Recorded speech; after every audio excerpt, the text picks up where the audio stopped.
Hello there, Alaskans, wherever you are. Welcome to the Must Read Alaska Show. Coming to you from somewhere in Alaska. This is the place where we talk about, you guessed it, Alaska. Where we keep the mainstream media on their toes and where we are standing up for what's right in a world run by leftists. You can find out more by heading over to mustreadalaska.com and also checking out the Must Read Alaska YouTube channel for some really great content. But first, let's get this party started. Well, welcome everybody to the Must Read Alaska Show. I'm your host, John Quick, coming to you live from somewhere in Alaska. We want to wish that everybody had an amazing Thanksgiving. I know I did. We had a great time with the family, cooked a turkey, got the mashed potatoes, green bean casserole, you name it. We were cooking it. And we also had a very awesome event here in Nikiski. I'm sure folks all around Alaska had some cool events they went to over the weekend. I'm one of the owners here at Nikiski Hardware and Supply, and we had an awesome weekend. This is our third annual time we've done it, where we partner up with a nonprofit, local nonprofit, and we hand out 200, 300, 400, 500 gifts, depending on which year, to kids all around the community. Santa shows up, sits down for 4 hours, and just passes out gifts until kids stop coming. And we probably had about 1,000 people at our Christmas extravaganza this weekend, which for a teeny little Nikiski was a huge success. So spread that love and cheer this holiday season. And, little things go a long ways, and $5 brand new toys for kids who may not otherwise have got a new toy. Man, that's a priceless thing to watch. So we hope everybody had a great Thanksgiving, and today we have some very exciting topics to talk about. But first, I want to remind people that if you listen, watch, or read Must Read Alaska and you want to help keep the lights on, feel free to go to mustreadalaska.com. On the right-hand side there's a donate button.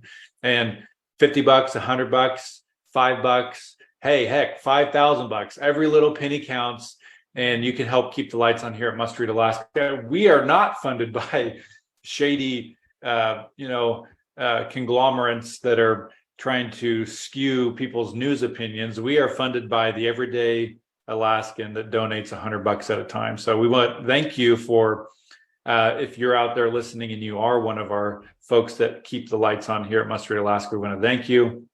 And feel free to give us a review on iTunes if you listen to the Must Read Alaska show. You don't even have to type a review. You can literally just click on 5 stars, and it helps out the cause. So without further ado, I want to welcome our co-host and editor of Must Read Alaska, Suzzane Downing. How's your day going? It's gone great, and I hope everybody's staying warm and is nailing down those things that are rattling around every time we get one of those temblors from the earthquakes. I don't know. Did you feel that down in Nikiski at all? I did, and I forgot to mention that I also got Elon Musk's new internet, Starlink.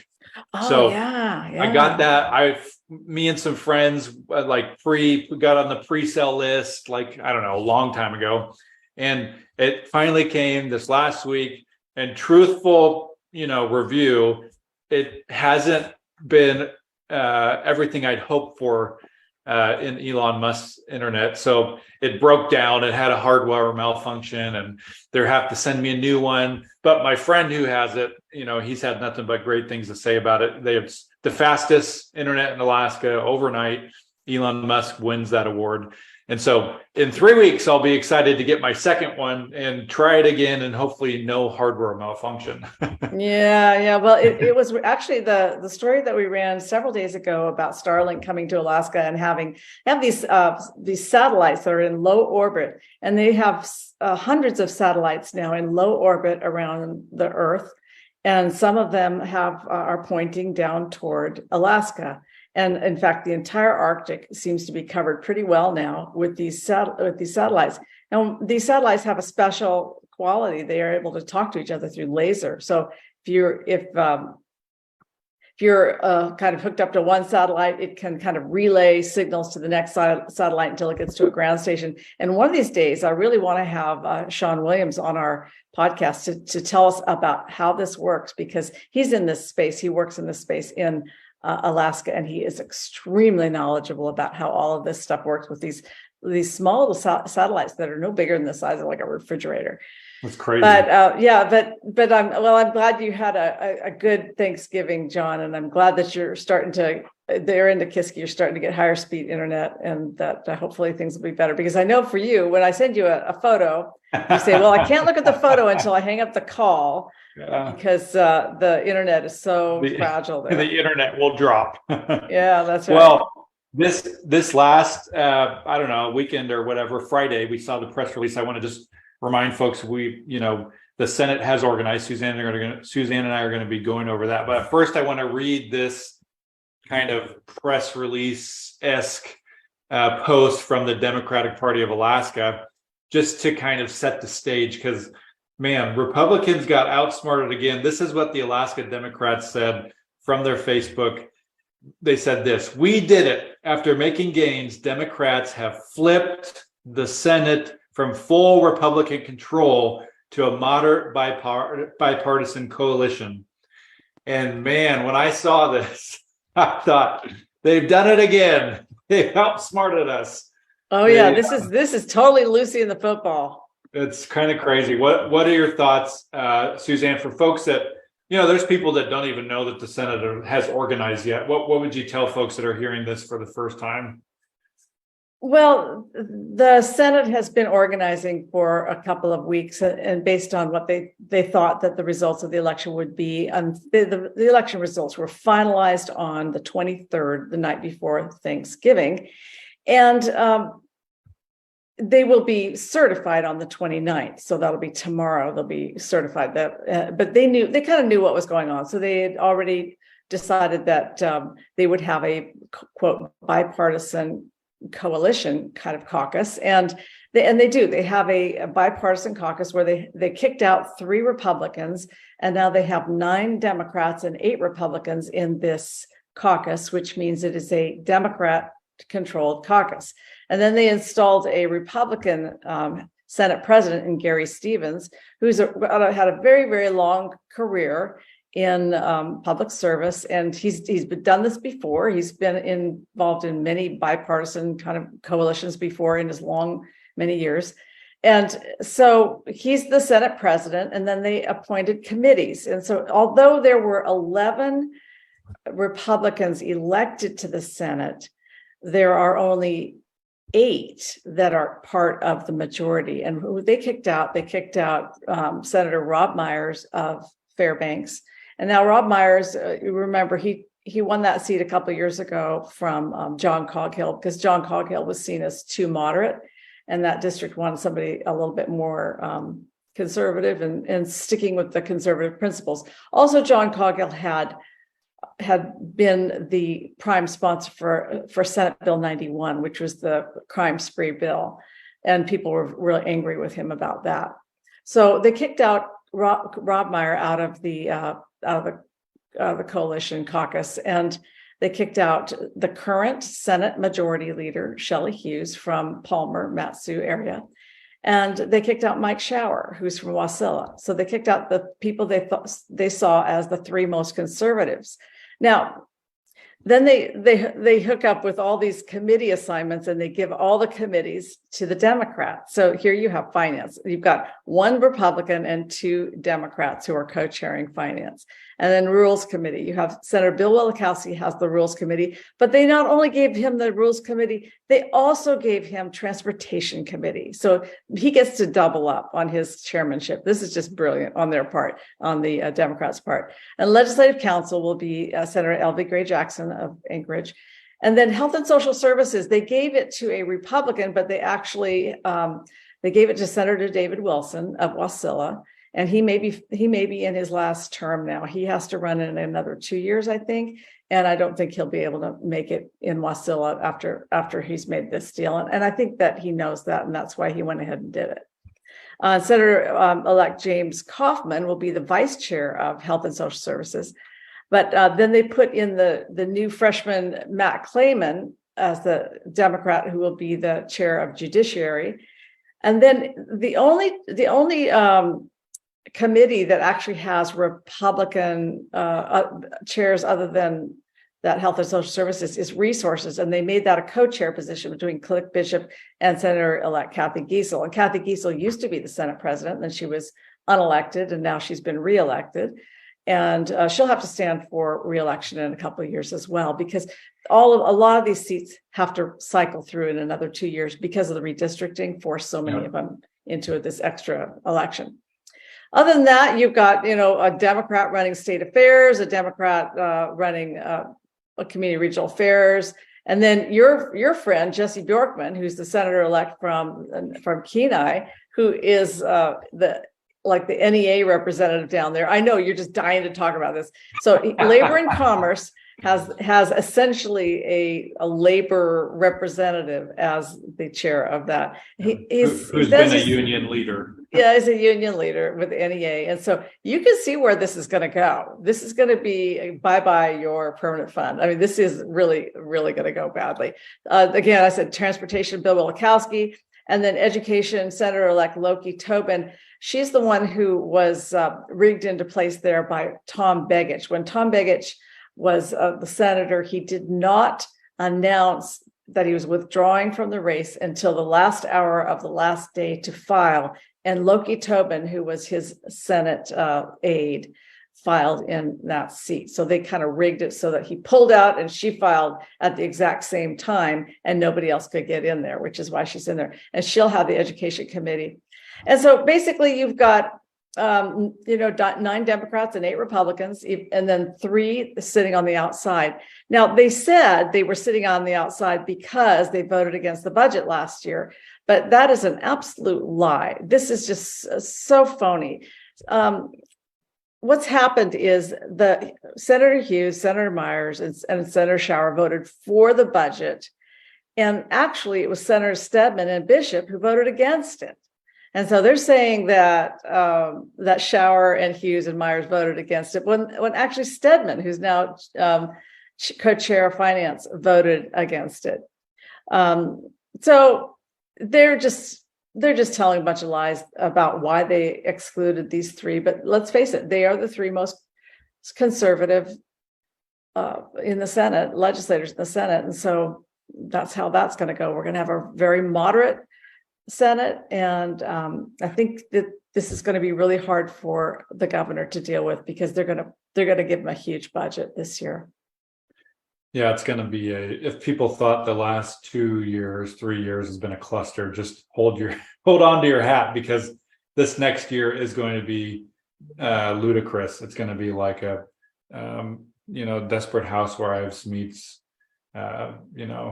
it's just going to be bad. It's going to be so chaotic, so much drama. It's going to be like daytime TV and reality shows all combined into one awful thing that nothing ever gets accomplished, but somehow more money gets spent than they did the previous year. We have fewer students, and they're going to want to spend a lot more money on education because they're getting such bad results. So let's spend some more money. And we have the second worst results in the United States now. When I went to high school here, I don't want to tell you when, but it was a long time ago, we had the second best schools in the nation, and now they are the second worst. So something is going on, and it's something has really changed in a couple generations here. But in any case, I'm not feeling real optimistic. We knew that how this was going to go when all of this news started coming out from their press secretary. They hired the Senate Democrats' press secretary to be their press secretary. So and they're going to let the Republican majority's press secretary go. She won't have a job when they come back. They're not offering her a job. They're offering it to the Democrat. So this tells you everything you need to know, folks. Alaska has kind of gone blue on us. The Democrats should be very proud. They basically rigged the U.S. Senate election to get Lisa Murkowski reelected against what the Republican Party wanted. They've got a Democrat in the Congress now, and now they flipped the state Senate to Democrat control. Yeah, if you have one of these Republican senators in your district, and some of these districts are more purple than others, but especially Senator Wilson and Senator Bjorkman, if you have those two people, particularly in your district, and they are trying to give you the mouth talk of, oh, this is going to be great. This is going to, we're going to be shaking hands and making things happen and everybody's going to love each other. Just remember this quote from the Alaska Democrats from their official Facebook page. We did it. After making gains, Democrats have flipped the Senate. That's what you need to know. That's what you need to remember if you live in these two very conservative districts in the Valley with Senator Wilson and Kenai Soldotna Nikiski with Senator Jesse Bjorkman. These folks need to face the harsh realities of what they just did. And this is going to be a binding caucus with a Democrat majority. And so your conservative Republican voice is silenced. Nothing conservative is going to happen. If this is your representative in Kenai Soldotna Nikiski or in the Valley, zero conservative things are going to be happening because your senator just joined a Democrat-controlled binding caucus. Yeah. Let that sink in, because they will wordsmith you. They will tell you the 17 reasons why this is going to be better than anything that's ever happened to Alaska. And for some folks that are center left or center, maybe they like that. But for the folks in these two particular districts it's the majority of these people are registered Republicans, conservatives. A lot of folks are not going to like this. And it's not what they ran on. And we've also got James Kaufman, who joined that group as well. And we have others. We kind of expected Kathy Giesel would, because we know that she's completely flipped. She's no longer really a Republican. She's just kind of faking it there. But a little disappointed with James Kaufman jumping over. Very disappointed with David Wilson jumping over. And I kind of expected Jesse Bjorkman would, because I know his background and I know kind of what he seems to stand for a lot.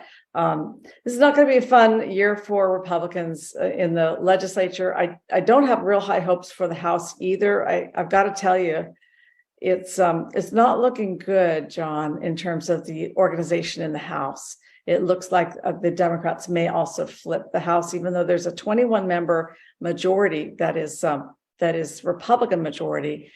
But one of those members is David Eastman, and a judge has prohibited his candidacy from being certified. So he can't be certified because the judge has said he can't be certified. Okay, he was elected with over 50% from his district, but a judge has said until his case is resolved, which is the case brought against him by Randall Kowalski and the Northern Justice Project.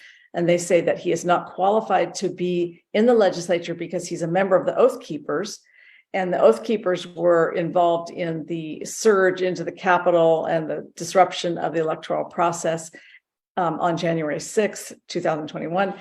And because of his membership in the Oath Keepers, that makes him culpable. And therefore, he is disloyal to the Constitution. And therefore, he cannot serve as a legislator according to our Constitution. That's the lawsuit. And the judge has said until that lawsuit is resolved, Eastman can't be seated as a legislator. That means they can't really organize their 21, even if they wanted him in there. He's kind of on the outs anyway, because he is so far right, and people are not able to work with him very well. I mean, they have a hard time with him because he's so independent minded. He will not follow any group. If you say something's red, he'll say no, it's blue. If you say it's blue, he'll say it's red. He's kind of a natural born contrarian. But that leaves a very weak majority. And I think that means when you have a weak majority, I think that means that people start making deals with the Democrats. And I'd put money on it right now that we'll have a Democrat run House, and that we might even see Louise Stutson as Speaker again. I've heard that she's gone over to the Democrats and said she will not organize with the Republicans because there's two Republicans she can't organize with, and one of them is Eastman. I don't know who the other is at this point, but she said no, there's two people I can't organize with. So she's gone over, and I believe there's one other person who's gone over to the Democrats as well. So yeah. A Republican state, we vote 65% Republican, and looks like they ran the table on us. Oh yeah, the well played by the Democrats, because you have outsmarted the Republicans once again. You have tricked them into thinking that if they come along with your team, that they'll have a say. And we've known just based off the last 4 years that that's not true, but you still keep tricking us and winning. So congratulations to that. But I think a lot of folks online are wondering, what do they do? I think I get some messages. I see the comments. What can we do? What can we do? How can we? A lot of people from the Valley or the Kenai Peninsula are wondering, what the heck can they do? Because they have they're in conservative districts, and their senators just flipped to basically the Democrats. And I think the easiest thing you could do, if you got a job, you're taking care of kids, you're running kids to hockey, you're cooking dinner, send emails, do phone calls, and show up to public meetings when you can. And remember to be respectful, because these people, even if you don't agree with them, they ain't going to listen to you if you're screaming in their face. And Try to be respectful, but be, fierce, bold, and kind, but be relentless, because these two particular folks need to be reminded that they live in conservative districts, and siding with the Democrats is not going to be is going to be something that's going to be taken seriously. So be relentless, call, email, and keep doing it, but be respectful. Right. Well, and for these guys, an election is just 2 years away. So I don't think for Bjorkman, I don't think he has to stand for election in 2 years, but I think Wilson does. I think maybe Kaufman does. So it is, we have to just turn around and regroup, and we have to decide if we're going to give up or if we're going to keep fighting. So I know it's a tough pill to swallow to see Alaska going Democrat like this, but everything changes. I mean, if you look back in the 1970s, early 1970s, there was a group that came up to Alaska. They were associated with the Yippies and the hippies, and they did this thing called the Ad Hoc Democrats, and they took over the Democratic Party, and they were the far left Democrats, anti-war type people from the 70s. They actually took over the Democratic Party for a long period of time, at least, I don't know, it was 3 or 4 years. Some of those people are still around today, very, very involved in Democratic politics, and they're all gray hairs now. But the same thing goes on throughout politics, is that groups will come in, will take over, and then other groups will come in and take over, and none of it's permanent, because politics is so dynamic, and it's always changing. Leadership changes, philosophies change a little bit, and then of course you have to always go to war with the army you have. And so right now our army in the Senate looks pretty weak, and it's pretty disappointing, but I don't think any of us who donated any candidates, any of those Republican candidates are going to get a refund. I don't think that's how that works either. So Suzzane, tell me about this. You've written a couple of times about this cryptocurrency king who has fallen on hard times, that it's somehow in his $3 million mansion in the Bahamas. He's fallen. And this is linked to Alaska. Please tell folks how this is linked to Alaska, because you'll get folks that'll be listening to this podcast that maybe even haven't seen or read any of the stories we've done online. So fill folks in on how this billionaire who's fallen on hard times is linked to Alaska. Well, I've written about this extensively ever since November 11th, when the cryptocurrency exchange FTX collapsed and filed for bankruptcy. Chapter 11 allows them to reorganize, to keep your money, to keep it, and they had a run on the bank, basically. They had a run on the currency exchange. And so they wanted to preserve it so they could reorganize.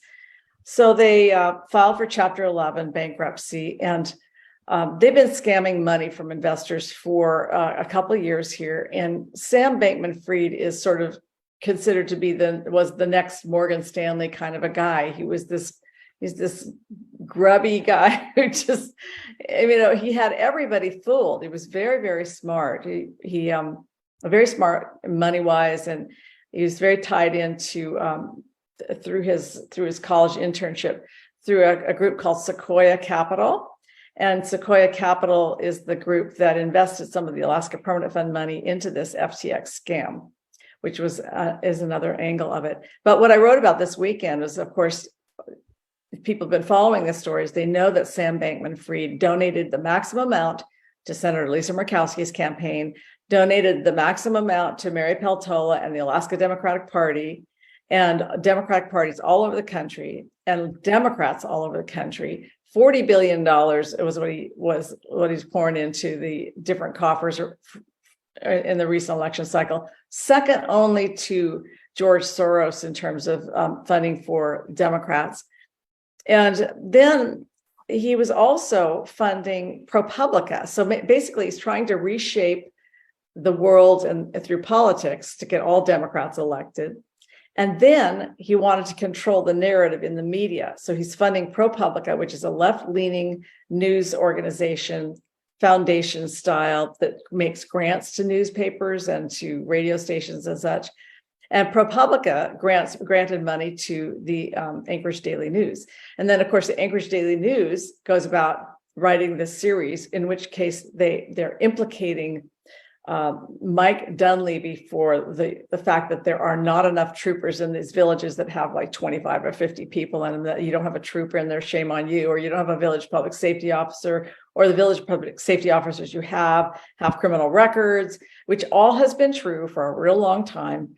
And let me tell you, folks, if you live in a logging camp out in the middle of nowhere, you're not going to have a trooper out there. That's how it goes. You know, the smaller communities just don't have them.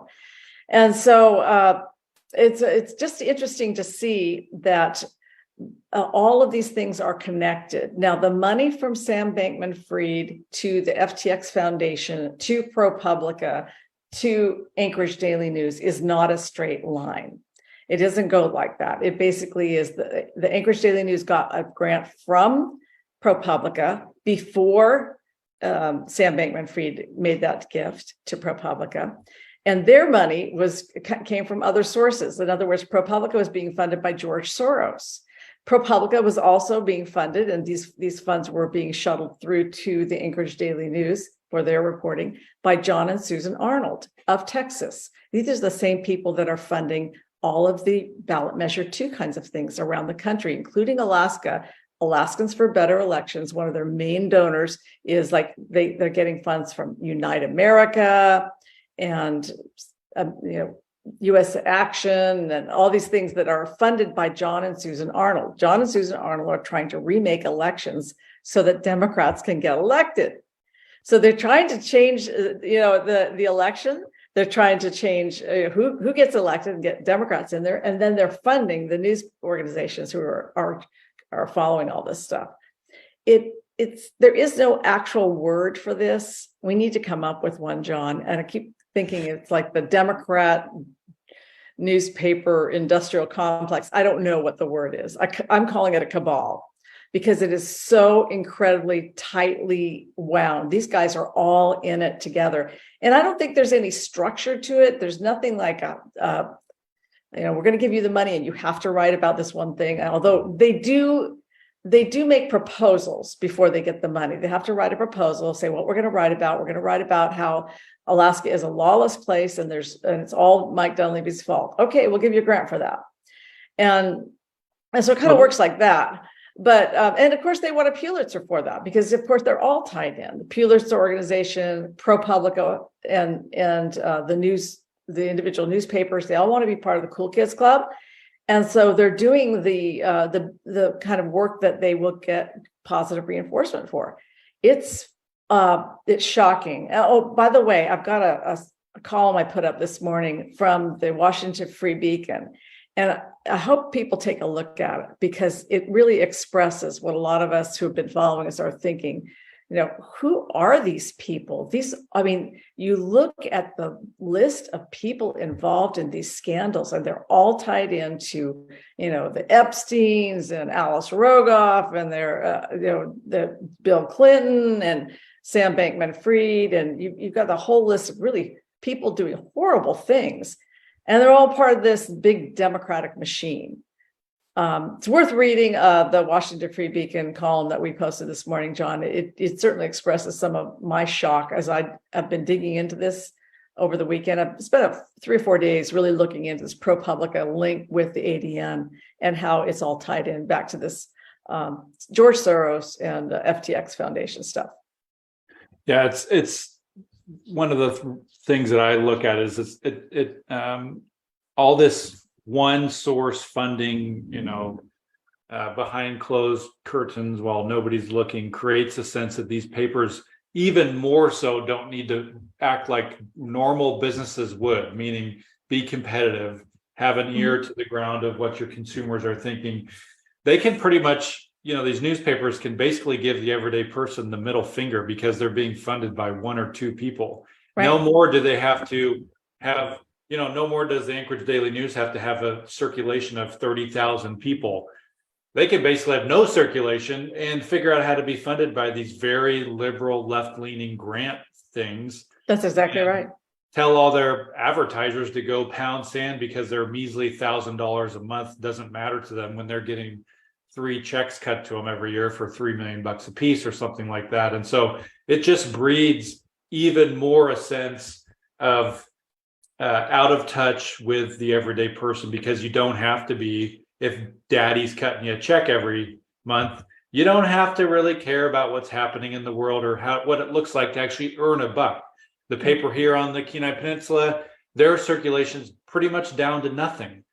And people just don't care about papers. Yet these organizations keep printing the news because they're being funded by people that do not live here in Alaska. And I think so the Anchorage Daily News, for their funding that they got through the FTX Foundation, it didn't come from FTX Foundation, it came from essentially George Soros and the John and Susan Arnolds of the world and some of these other organizations that are on the ProPublica tax filings, which I found.